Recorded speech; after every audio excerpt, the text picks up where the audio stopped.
power when Holy Spirit is come upon you. और प्रेरितों के काम उसके पहले अध्याय में लिखा है कि तुम सामर्थ पाओगे जब पवित्र आत्मा तुम पर आएगा. Then you will be my witness to Jerusalem, Judea, and the end of the earth. और तब तुम यहूदा, समारिया और पृथ्वी के अंत तक मेरे गवाह बनोगे. See, that means there is a power we have to receive from God. इसका मतलब एक सामर्थ है जो हमें परमेश्वर से पानी है. See, the power of the Holy Spirit, its fruit we are knowing, love, joy, peace, patience, like that it is going. हमें पवित्र आत्मा के फलों के बारे में हम जानते हैं, प्रेम, अनुग्रह और आनंद, ये सारे फल.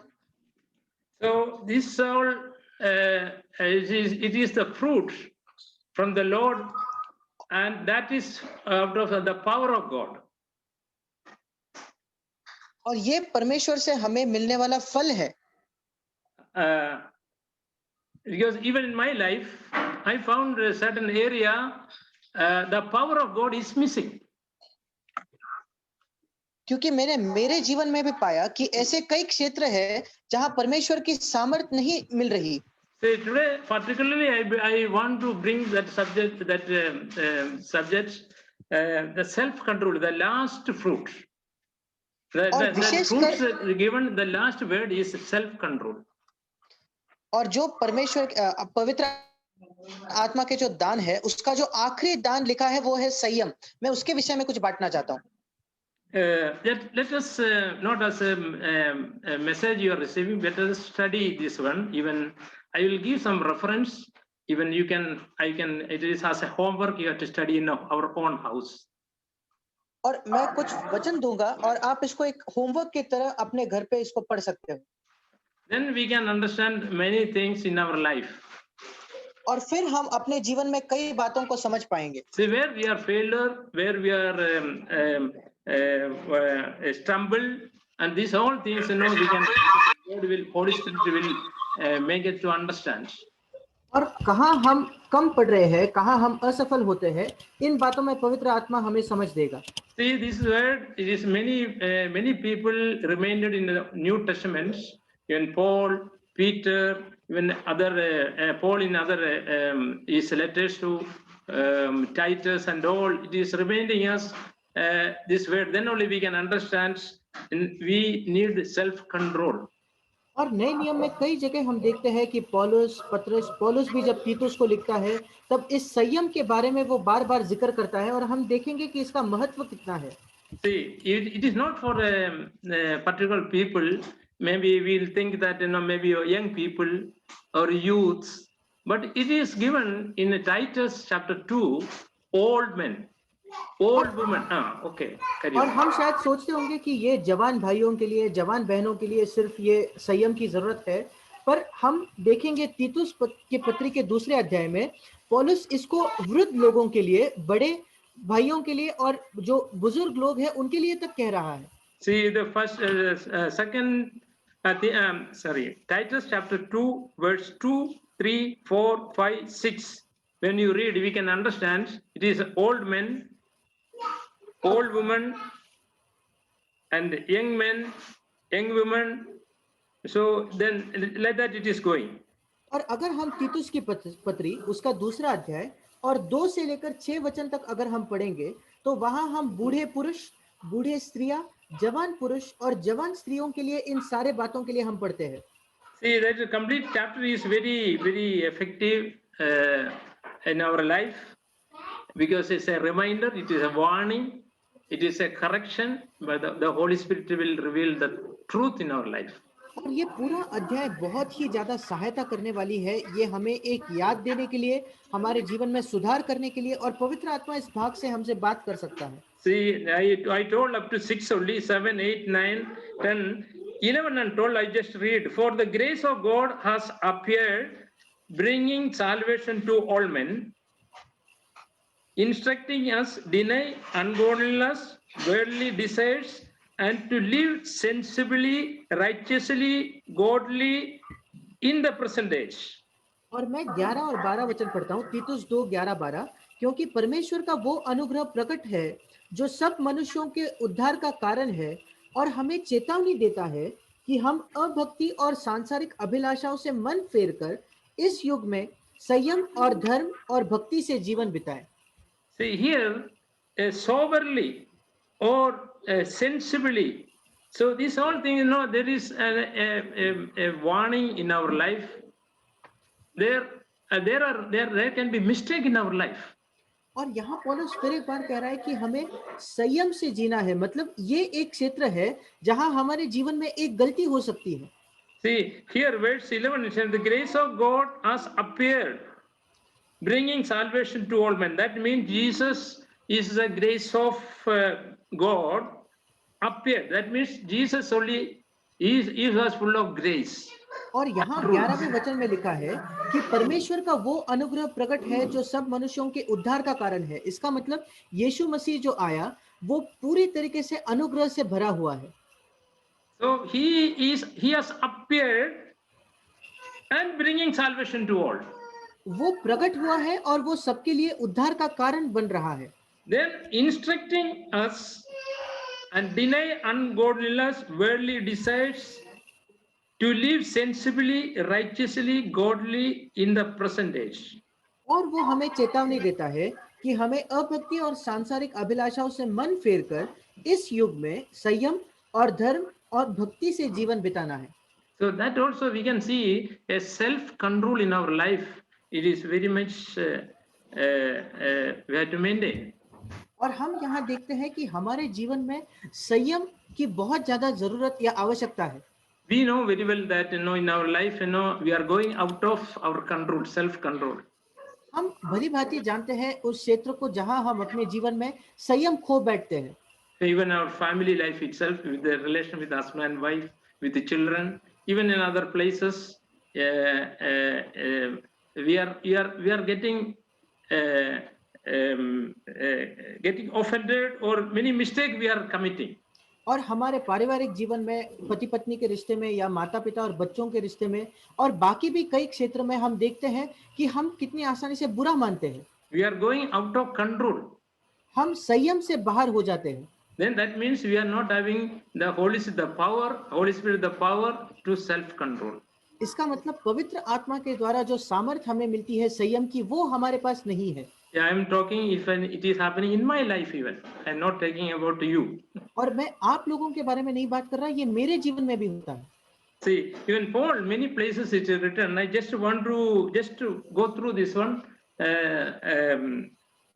Then you can see Second Corinthians chapter 10, verse 3 to 6.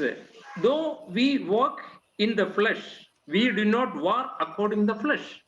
और पौलुस इसको कई जगहों में अलग अलग जगहों में कहता है। आइए हम देखेंगे दूसरी कुरिन्थियों उसका 10वां अध्याय 3 से लेकर 6 वचन तक। तीसरे वचन में पौलुस कहता है, क्योंकि यद्यपि हम शरीर में चलते फिरते हैं तो भी शरीर के अनुसार नहीं लड़ते।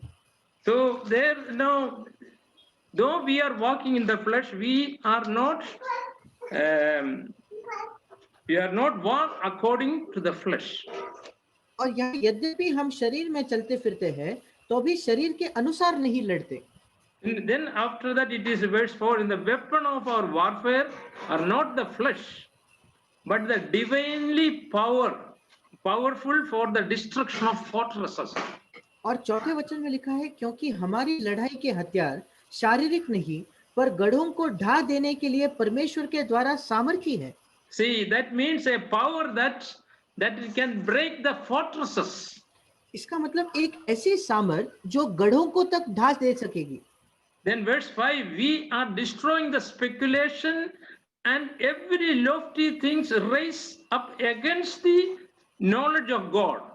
और 5वां वचन कहता है, इसलिए हम कल्पनाओं का और हर एक ऊंची बात का जो परमेश्वर की पहचान के विरोध में उठती है खंडन करते हैं।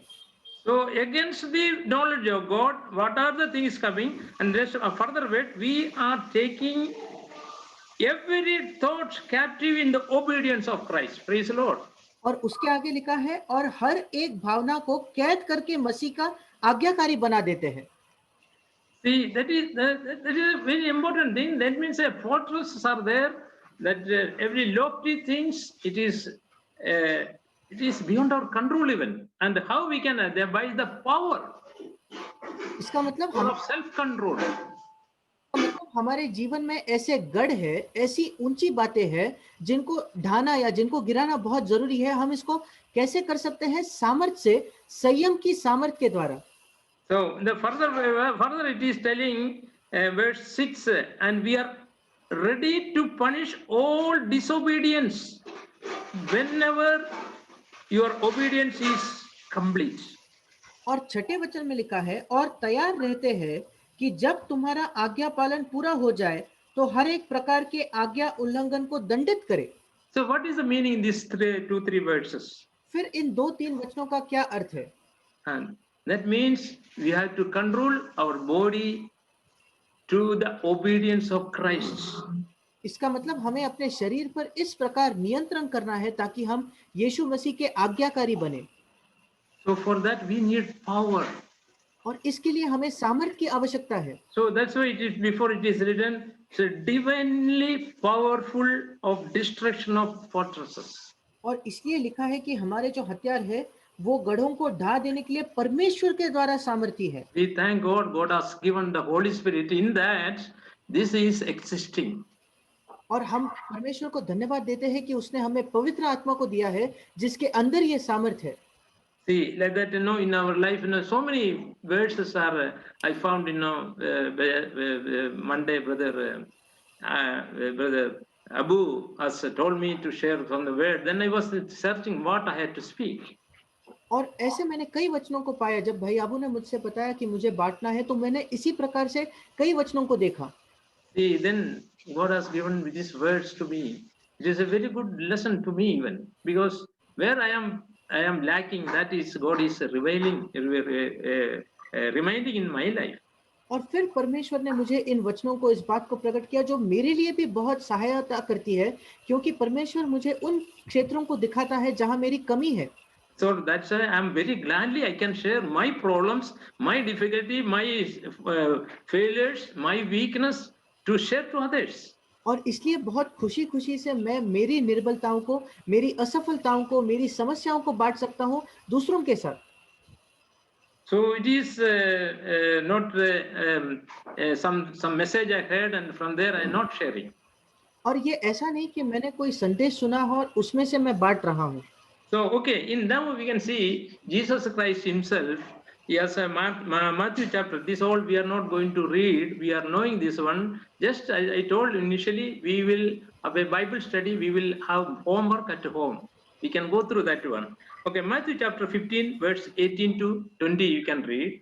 और मत्ती रचित सुसमाचार उसका 15 अध्याय और उसका 18 से 20 हम पढ़ेंगे। See, here there also Jesus is reminding us that from our hearts, from the heart the things are coming, from the mouth it is coming out. And like that, you can see that verses, we can go through that. Out of the heart it is coming, then the mouth is bringing out. और इन वचनों में हम देखते हैं कि यीशु कहता है कि हमारे मन से कई बातें निकलती है और आखिरी में वो मुंह से बाहर पड़ती है। What are the sins we can see there? We are not going to read those this thing. हम उन पापों को नहीं पढ़ेंगे जो वहां लिखे गए हैं।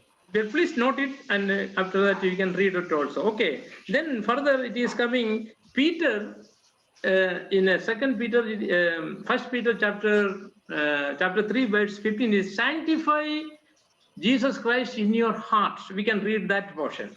That is a wonderful word. और हम पढ़ेंगे पहला पत्रस उसका 3रा अध्याय और उसका 18 वचन, 15 and 16. उसका 15 और 16। पर मसीह को प्रभु जानकर अपने अपने मन में पवित्र समझो।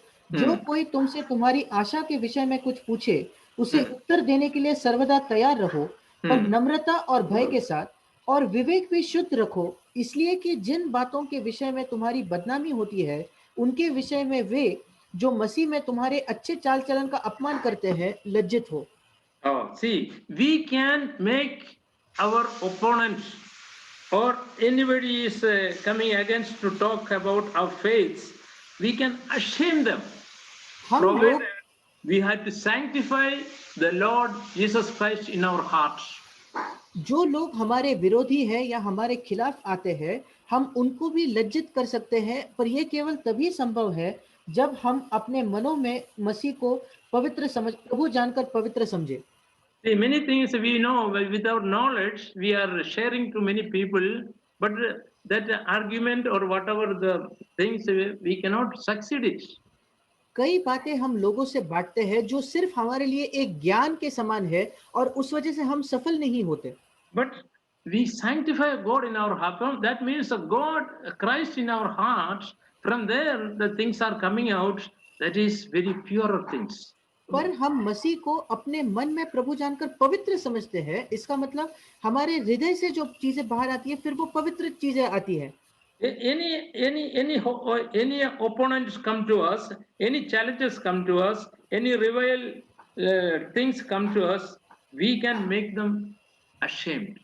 और फिर अगर हमारे विरोधी आते हैं या हमारे खिलाफ या चुनौती देने वाले शत्रु हमारे खिलाफ आते हैं, फिर हम उनको लज्जित कर सकते हैं। See, even like that, in our part of the body, self-control means what? In our body, so many members are there: heart, mind, then our tongue, our mouths. So these all things, members we have to control. और संयम का क्या मतलब है? हमारे शरीर में बहुत अलग अलग अंग है, जैसे हमारा मन, हमारा हृदय है, हमारा मन है, हमारी जीभ, हमारी हाथ, इन सारे अंगों पर नियंत्रण करना। See, that's why God has given the gift self-control. और इस वजह से परमेश्वर ने हमें वो दान दिया है, संयम का दान। We have to be guard and protect. We have to preserve that quality in our life. Then we will not stumble. हमें इस बात को सुरक्षित रख के बहुत बहुमूल्य जाना है, इसके बाद हम ठोकर नहीं खाएंगे। See, that is even James chapter, James chapter 3, you know that it is that full chapter is speaking about our tongue. और हम याकूब की पत्री उसके तीसरे अध्याय के बारे में भी जानते हैं कि वो पूरा अध्याय हमारे जीभ के बारे में है। See, just you can remember, note it down. You can study later. But one or two things I can share you, because verse 3:2 is telling that we stumble. और तीसरा याकूब की पत्री तीसरा अध्याय दूसरे वचन में लिखा है कि हम सब बहुत बार चूक जाते हैं। We stumble. हम ठोकर खाते हैं। See that we are stumbling. Yes, I am. Many times we are stumbling. I am stumbling. Why we are stumbling? कई बार हम ठोकर खाते हैं, वो सही है। If a man is not stumbling in the way, he is a perfect man. Bible says in verse 2 it is telling. दूसरे वचन में लिखा है, जो कोई वचन में नहीं चूकता वही तो सिद्ध मनुष्य है। If he can able to bridle his whole body, और सारी देह पर भी लगाम लगा सकता है। But it is as a man, intellectual person or wisdom, worldly wisdom people, they can certain level again, but it cannot be, because once we fail, it will stumble. और एक बौद्धिक व्यक्ति, एक बुद्धिमान व्यक्ति जो सांसारिक बुद्धि का प्रयोग करके वो थोड़ा बहुत इसमें लगाम दे सकता है, पर आखिरी में वो ठोकर खाएगा। But whereas the power of God we are having, we will not stumble. That I understood. पर जब हमारे पास परमेश्वर की सामर्थ होगी तो हम ठोकर नहीं खाएंगे। That Holy Spirit will keep us. वो पवित्र आत्मा हमें ठोकर खाने से बचाएगा। So even it is given then how horse is controlled. और आगे ये भी लिखा है कैसे घोड़ों को एक लगाम के द्वारा नियंत्रित किया जाता है। See, then how the ship which it is in the sea, it is only according the wind it is going. Direction it will change. Then nobody can control it. और एक जहाज जो होता है जब वो समुद्र में होता है, जो हवाएं चलती है, वायु चलती है, उसके हिसाब से उसकी दिशा बदलती है, कोई उस पर नियंत्रण नहीं कर सकता। The only rudder is there. From the rudder, it is when heavy wind comes, rudder also will fail. अगर बहुत ज्यादा वायु आ जाए तो वो जो पतवार होती है उसकी वजह से वो भी असफल होगी। Okay, so even this whole thing we can control, but how we can control our tongue? That is verse 6. It is verse 5. It is a small part of our body. और पांचवा वचन कहता है जीभ तो हमारे छोटा सा एक अंग है। In verse 6, the tongue is a fire. छठे वचन में जीभ एक आग है।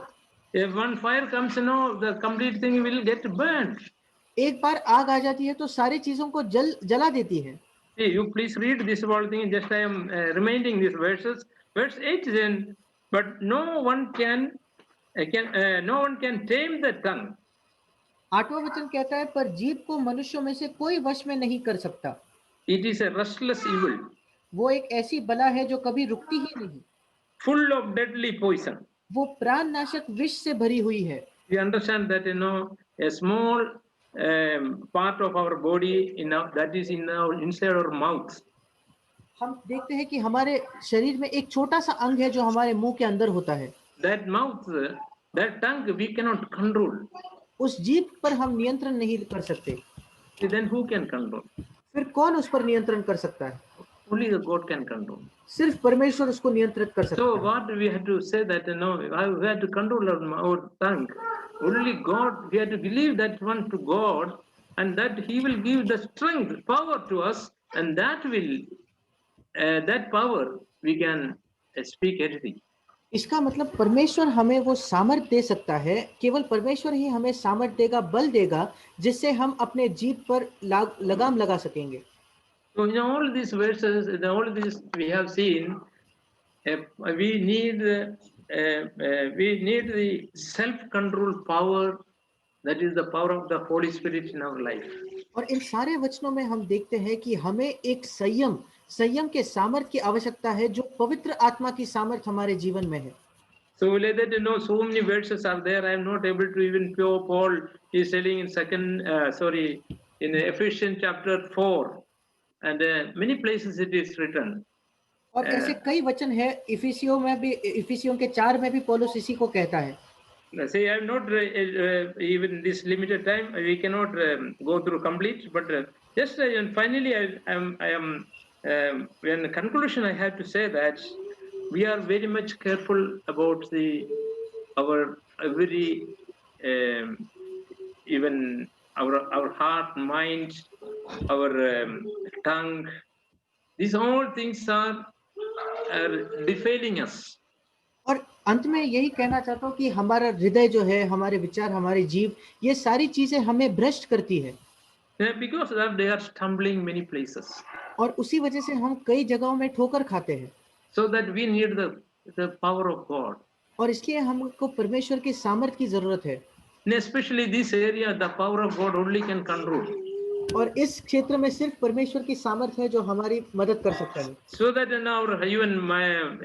Paul is telling in the Romans chapter 12 verse 2, renewing our mind.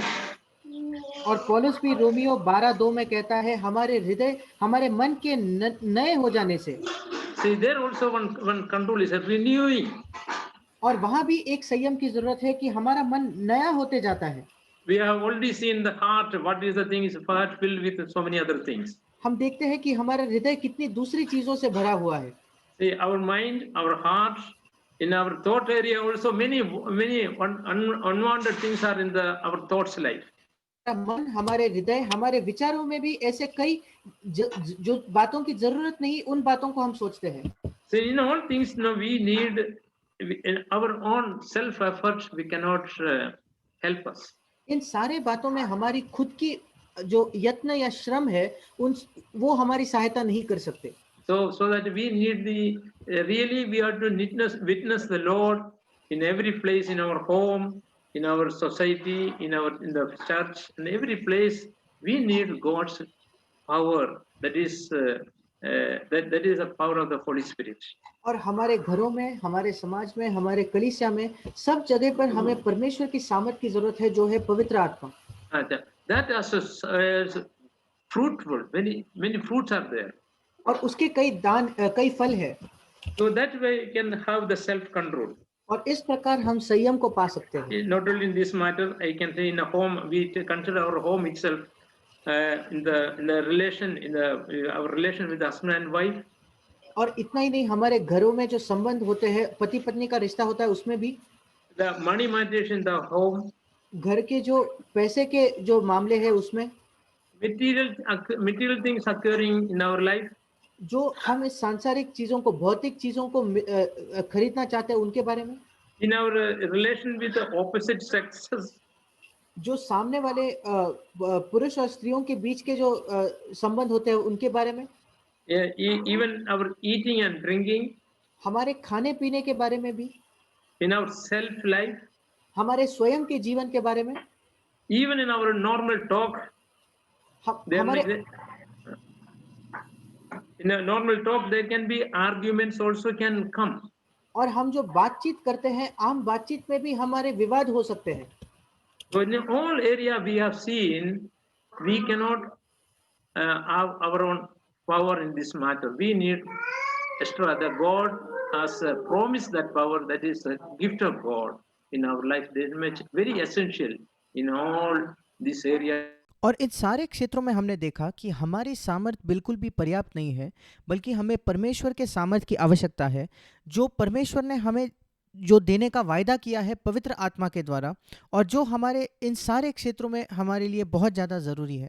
So as we heard, I was just thinking about what Jesus said, that you will be my witnesses. और जैसे हमने सुना, मैं सोच रहा था कि जो यीशु ने कहा कि तुम मेरे गवाह बनोगे। Jesus said that you wait in Jerusalem until you are endued with power on high, and you will be my witnesses. और यीशु ने कहा कि पवित्र आत्मा तुम पर आएगा, तब तुम सामर्थ पाओगे, और तब तक तुम यरूशलेम में रुकना। And as we heard, being a witness is not just telling the gospel to many people. और जैसे हमने सुना कि एक गवाह होना, इसका ये अर्थ नहीं कि हम कई लोगों को जाकर सुसमाचार सुनाएं। That is also there, but that is not the only thing. ये बात तो है, पर ये इकलौती बात नहीं है। Because if I share the gospel with someone, and yeah, क्योंकि अगर मैं किसी को जाकर सुसमाचार बताता हूँ, so for example, if a person is a Hindu and he has never heard about Christ, उदाहरण स्वरूप अगर एक व्यक्ति कोई हिंदू है और उसने इसके पहले कभी यीशु के बारे में नहीं सुना, and I tell him about Jesus, and he hears me, like he has been a Hindu for 33 years, and I tell him the gospel. और मैं उसको यीशु के बारे में बता रहा हूँ, और वो 30 से 33 साल तक एक हिंदू रहा है, और मैं अब उसको सुसमाचार दे रहा हूँ। So I tell him that Jesus came to die on the cross for your sin, and if you believe in Jesus, your sin will be forgiven and you can receive eternal life. और मैं उसको कहता हूँ कि यीशु मसीह तुम्हारे लिए आया और तुम्हारे पापों के लिए वो उस क्रूस पर गया, और तुम अगर उस पर विश्वास करोगे तो तुम अनंत जीवन पाओगे। Because Jesus rose again from the dead, that proves that whatever he said is true. क्योंकि यीशु मसीह मरने में से जी उठा, इसलिए ये इस बात को सिद्ध करता है कि जो कुछ उसने कहा वो सत्य था।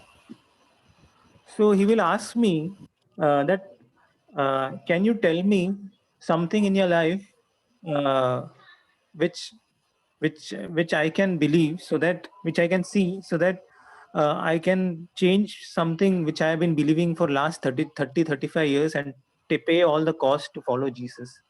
और फिर वो मुझसे कहेगा कि क्या तुम मुझे तुम्हारे जीवन से ऐसी कोई बात बता सकते हो जो बदल चुकी है, जिसको मैं देख सकता हूँ, जिससे करके जिस बातों पर मैं 30 से 35 साल तक विश्वास करता हूँ, उन बातों को छोड़कर एक बड़ी कीमत चुकाकर मैं यीशु पर विश्वास कर सकूं। Because something is going to happen in the future, he will not be able to be witness. We are not being witnesses of what Jesus can do in our life today. और सिर्फ ऐसी कोई चीज जो भविष्य में घटने वाली है, उसके द्वारा हम आज जिस किसी को सुसमाचार सुनाते हैं, तो उनके लिए एक गवाह नहीं बन सकते। So that is why I need to come to God to make me a witness in my life. और इसलिए मुझे जरूरत है कि परमेश्वर मेरे जीवन में आए और वो मेरे लिए मुझे एक गवाह बनाए। That means today Jesus can change my life, and it can be transformed. इसका मतलब आज यीशु मसीह मेरे जीवन को बदल सकता है, वो उसको पूरी तरीके से रूपांतरित कर सकता है।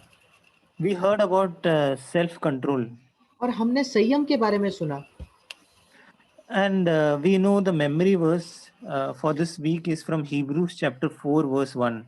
और हम इस हफ्ते का जो मेमोरी वर्स है उसको भी जानते हैं, वो है इब्रानियों 4 उसका पहला वचन। Just read that verse. It says, therefore let us fear while a promise remains of entering his rest. Any one of you may seem to come short of it. और वहां लिखा है, इसलिए जबकि उसके विश्राम में प्रवेश करने की प्रतिज्ञा अब तक है, तो हमें डरना चाहिए, ऐसा न हो कि तुम में से कोई जन उससे वंचित रह जाए। This is one of the desires of my heart, that I should be in the rest of God 24 hours a day. और ये मेरे हृदय की एक इच्छा है कि मैं परमेश्वर के जो विश्राम है उसमें दिन के 24 घंटे जीना चाहता हूँ। I have not come to that life, मैं अब तक उस जीवन तक नहीं पहुंचा, but I desire it, and I pray for it regularly, and I ask God to make this true in my life. पर मैं इसकी इच्छा रखता हूँ, मैं उसके लिए प्रार्थना करता हूँ और मैं प्रार्थना करता हूँ कि परमेश्वर इसको मेरे जीवन में सच्चाई बनाए। Because this is a promise which God has given, that there is a promise for entering into His rest. क्योंकि ये एक वायदा या प्रतिज्ञा है जो परमेश्वर ने दी है कि हम उसके विश्राम में प्रवेश कर सकते हैं। That means in my home there may be turmoil. इसका मतलब शायद मेरे परिवार में बहुत समस्या हो सकती है या एक तूफान के समान कुछ हो सकता है। There may be situations where children are all behaving not in the way I want. ऐसे परिस्थितियां हो सकती है जहां मेरे बच्चे ऐसा बर्ताव करते हैं जैसा मैं नहीं चाहता। There may be situations in the office where my boss is yelling at me. ऐसी परिस्थिति हो सकती है जहां मेरे काम करने की जगह मेरे बॉस मुझ पर चिल्ला रहे हैं। But I believe that in all these situations, I can be at perfect rest. That is the promise which Jesus has given. पर मेरा ये विश्वास है कि इन सब परिस्थितियों में मेरा हृदय एक संपूर्ण विश्राम में रह सकता है। ये वायदा यीशु ने मुझसे किया है।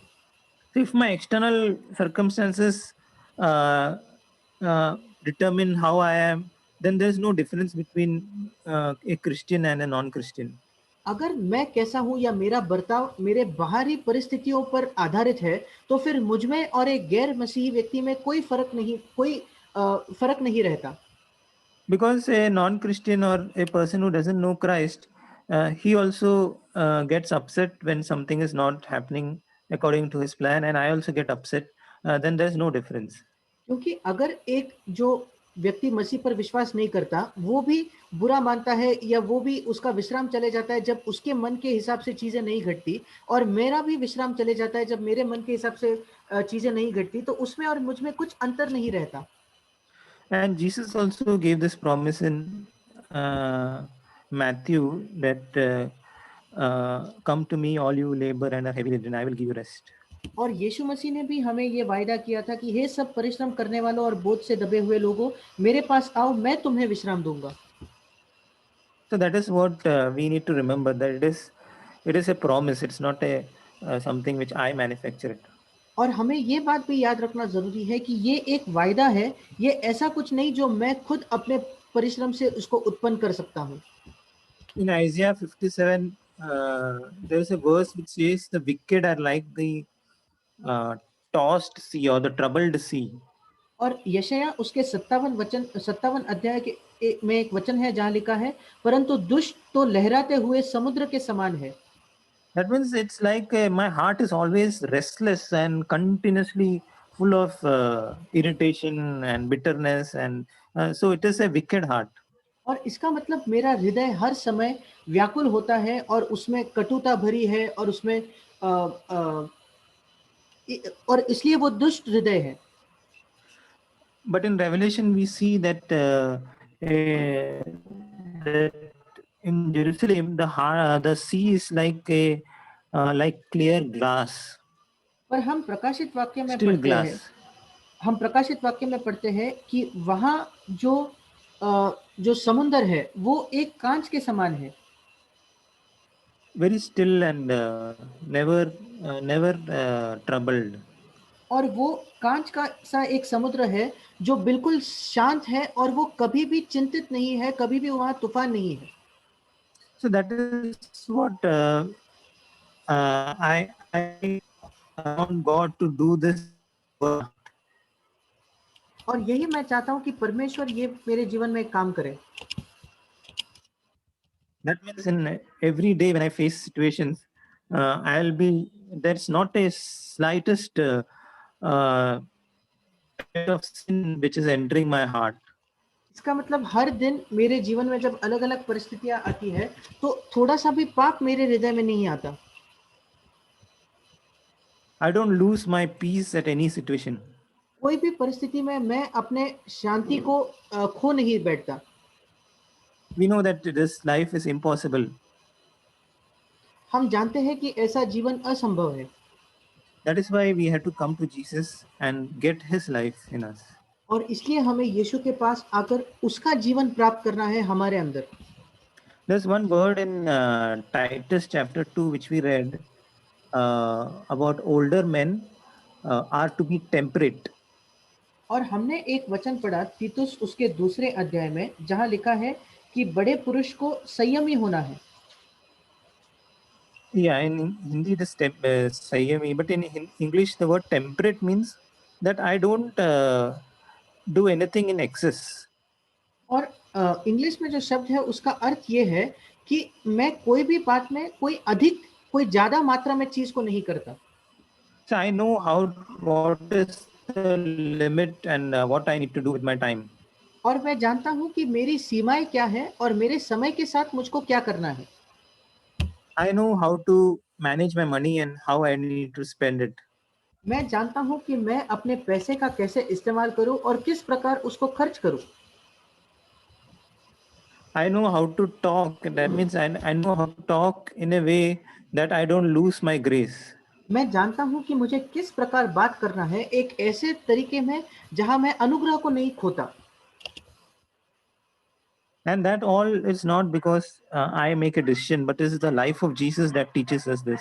और ये सब इस वजह से नहीं क्योंकि मैंने एक निर्णय लिया है बल्कि इसलिए क्योंकि यीशु मसीह का जीवन ये सब करता है.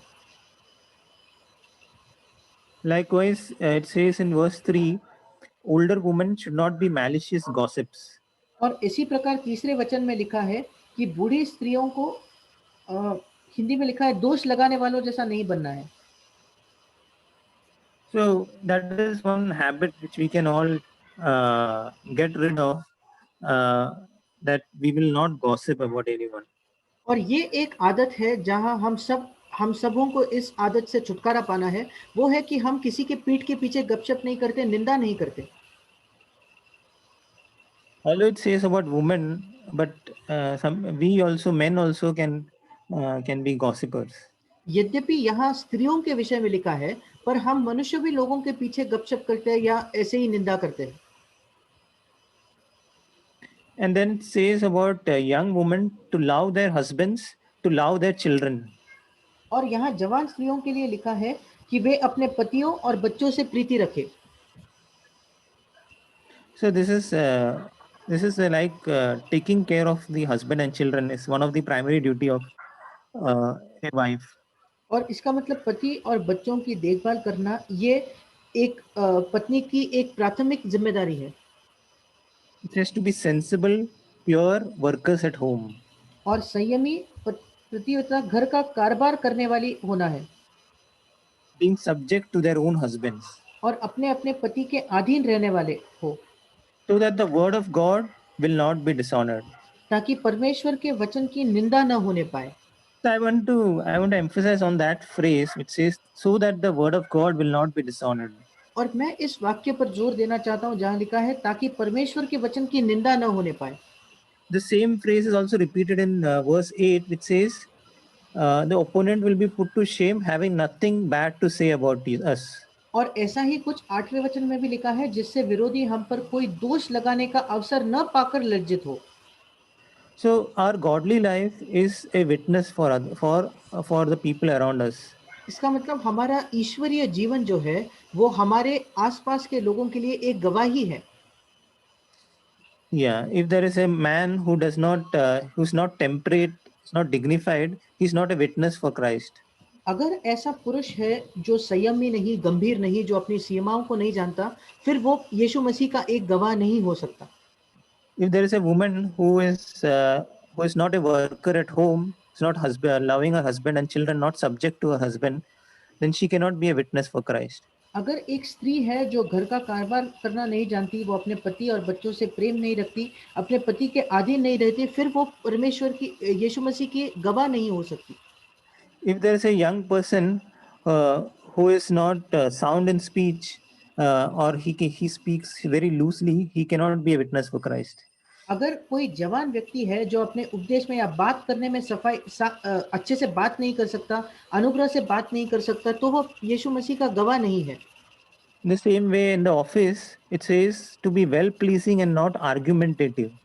और इसी प्रकार हम जहाँ काम करते हैं वहाँ लिखे हैं कि हम वाद विवाद या उलटकर जवाब न देने वाले बल्कि प्रसन्न करने वाले रहे।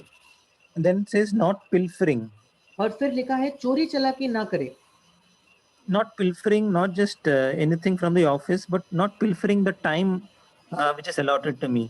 इसका मतलब जो ऑफिस में कुछ सामान है उसका चोरी चलाकी भी ना करना है, पर जो समय हमें मिलता है उसमें भी हमें चोरी चलाकी नहीं करना है। And then it says the grace of God has appeared, bringing salvation to all men. और फिर लिखा है क्योंकि परमेश्वर का वो अनुग्रह प्रकट है जो सब मनुष्यों के उद्धार का कारण है। So that is the grace which God will give us so that we can live a godly life. और ये अनुग्रह परमेश्वर हमें देगा जिससे हम एक ईश्वरीय जीवन जी सकेंगे। And it says instructing us to deny God, ungodliness and worldly desires, to live sensibly, righteously and godly in the present age. और लिखा है कि हमें चेतावनी देता है कि हम अभक्ति और सांसारिक अभिलाषाओं से मन फेरकर इस युग में संयम और धर्म और भक्ति से जीवन बिताएं। Amen. आमीन।